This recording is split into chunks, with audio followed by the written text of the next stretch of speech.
नमस्कार प्रिय विद्यार्थियों, आज की क्लास में हम बीए फोर्थ सेमेस्टर जियोग्राफी के आज हम सिलेबस को डिस्कस कर रहे हैं कि कितना आपका सिलेबस है, कौन कौन से आपके चैप्टर रहेंगे। और बहुत ही सीरियस की बच्चों हम चैप्टर्स क्लासेस स्टार्ट कर रहे हैं। हमारे बहुत सारे सब्जेक्ट जो कि कंप्लीट भी हो चुके हैं, तो आप जाकर के हमारे चैनल पर जो भी अपना सब्जेक्ट ले रखे हो उसके अकॉर्डिंग जाकर आप चैप्टर्स क्लासेस देख सकते हैं, मॉडल पेपर को भी देख सकते हैं। सभी क्लासें मैंने ऑल सब्जेक्ट भी कंप्लीट करा रखी हैं। ये बच्चों जियोग्राफी का सिलेबस है, इसको देख लीजिए। मैंने जो है इसके मॉडल पेपर ऑलरेडी लिखित वाले सोल्व करा रखे हैं, एमसीक्यू वाले भी सोल्व करा रखे हैं। वीडियो के डिस्क्रिप्शन में आपको पहले से आपको लिंक मिल जाएगा, आप जाकर के उनको वॉच कर सकते हैं। और बहुत ही सीरीज की चैप्टर्स क्लासें हम स्टार्ट कर रहे हैं। पेपर आपका जियोग्राफी का है बच्चों, इसमें आपको पढ़ना है इकोनॉमिक जियोग्राफी, जिसको हम आर्थिक भूगोल कहते हैं।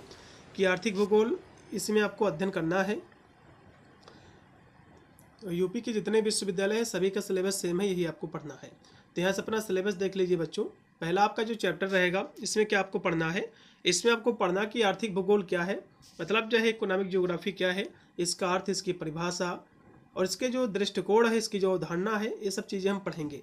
तो आर्थिक भूगोल बच्चों क्या होता है इसको भी समझ लीजिए। यदि हम बहुत ही कम शब्दों में यदि हम कहें तो आर्थिक भूगोल क्या है बच्चों?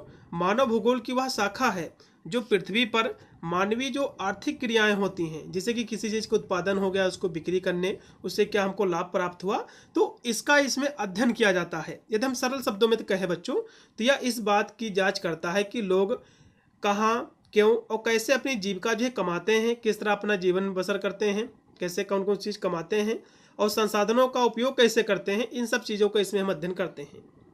ठीक है, क्योंकि आर्थिक भूगोल बच्चों दो शब्दों से मिलकर बना हुआ है, आर्थिक प्लस भूगोल। तो आर्थिक मतलब होता है बच्चों कि धन, संसाधन के उत्पादन, जैसे कि वितरण, उसका उपभोग, उससे संबंधित है। और भूगोल का मतलब होता है कि पृथ्वी की सतह के विविध स्थानों और अंतर संबंधों का अध्ययन होता है। मतलब जो है हम इस तरह कह सकते हैं कि धन संसाधनों के वितरण का जो अध्ययन है उसी को हम जो है आर्थिक भूगोल कहते हैं। बहुत सारे विद्वान हैं इसकी परिभाषा को अपने अपने शब्दों में बताने का प्रयास किया है।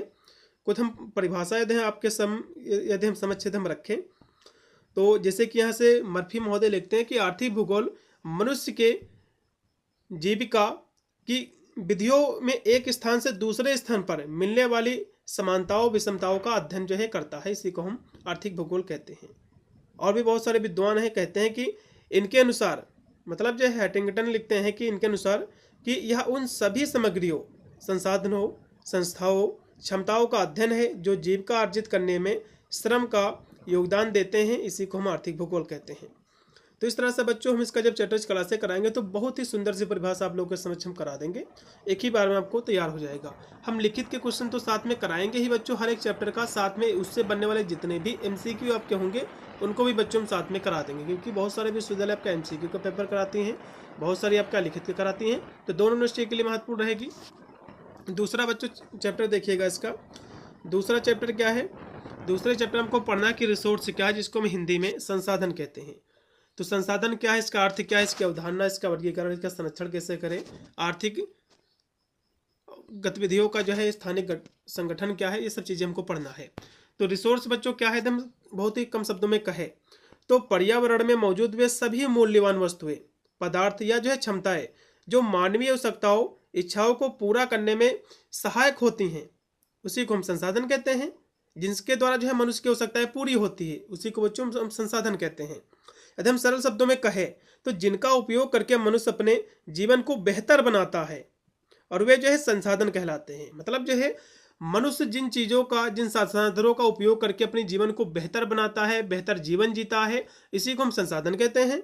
ये संसाधन जैसे कि जल हो गया, वायु हो गया, भूमि, खनिज, वन, तकनीकी, मानवीय कौशल, ये सभी चीज़ें इसमें आती हैं।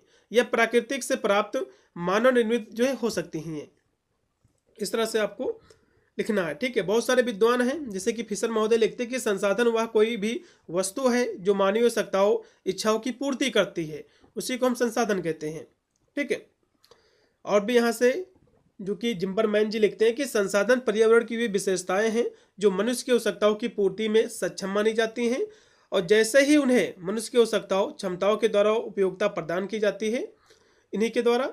अगली परिभाषा और भी लिखी हुई है कि हमारे पर्यावरण में मौजूद वे सभी चीज़ें जो हमारी आवश्यकताओं को पूरा करने में इस्तेमाल की जाती हैं, जिनके या फिर जिनको बनाने के लिए तकनीकी उपलब्ध है, संसाधन कहलाती हैं।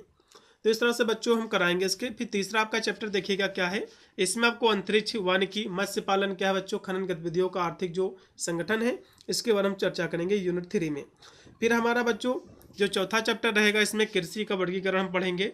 कृषि भूमि उपयोग का जो मॉडल है, जो कि GH ओन, जो कि थोनेन के द्वारा दिया गया है, और विश्व के कृषि क्षेत्र जो कि इसके बारे में भी हम चर्चा करेंगे। फिर आपका है 5 नंबर जो कि यूनिट है आपका 5वां, इसमें क्या पढ़ना है बच्चों, इसमें आपको जो है उद्योगों के प्रकार आपको पढ़ना है, टाइप्स ऑफ इंडस्ट्रीज, उद्योगों के प्रकार आपको पढ़ना है। उद्योगों के स्थान निर्धारण के कारक, लौह इस्पात, सूती वस्तु उत्पाद, चीनी औद्योगिक स्थान निर्धारण का सिद्धांत जो कि अल्फ्रेड वेबर के द्वारा दिया गया है, सब चीज़ें इसमें पढ़ेंगे।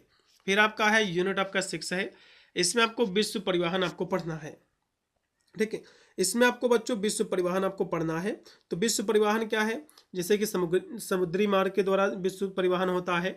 ठीक है, तो इन सभी चीज़ों के बारे में पढ़ेंगे। प्रमुख जो अंतर्राष्ट्रीय महाद्वीपीय जो रेलवे है, इन सब चीज़ों के बारे में हम पढ़ेंगे।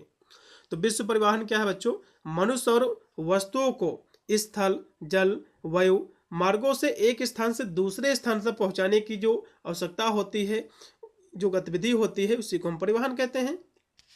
अगला भी आपका चैप्टर रहेगा बच्चों, यूनिट आपका 7 रहेगा।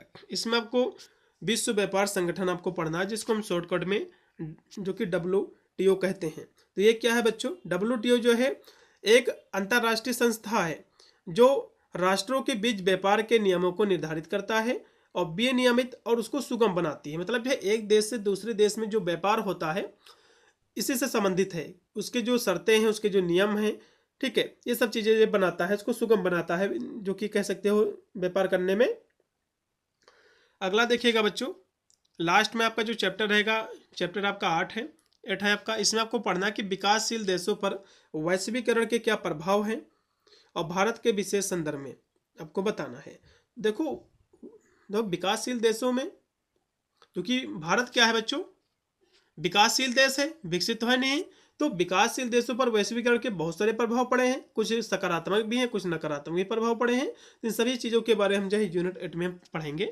इतना ही बच्चों आपका सिलेबस है, बहुत ही शीघ्र इसकी क्लासें में स्टार्ट कर रहे हैं। वीडियो की डिस्क्रिप्शन आपको प्लेलिस्ट का आपको लिंक मिलेगा, आप जाकर किसी सारी क्लासें ले सकते हैं। या मेरा वीडियो देर से देख रहे हैं तो सारी क्लासें पिछले साल की मैंने इसमें ऐड कर दिया है, आप जाकर के सारी क्लासें ले सकते हैं अपने अकॉर्डिंग, जो भी अपने विश्वविद्यालय में आपका पेपर होगा, चाहे लिखित का हो या फिर MCQ का हो। और चैनल को जरूर सब्सक्राइब कीजिएगा, क्योंकि मैं BA की इसमें समस्त क्लासें कराता हूँ, ऑल सब्जेक्ट की, जिसकी मदद से अपने एग्जाम में अच्छे से अच्छे नंबर जो है प्राप्त कर सकते हैं। मिलता है वीडियो के लिए, तब तक सभी को thank you for watching this video.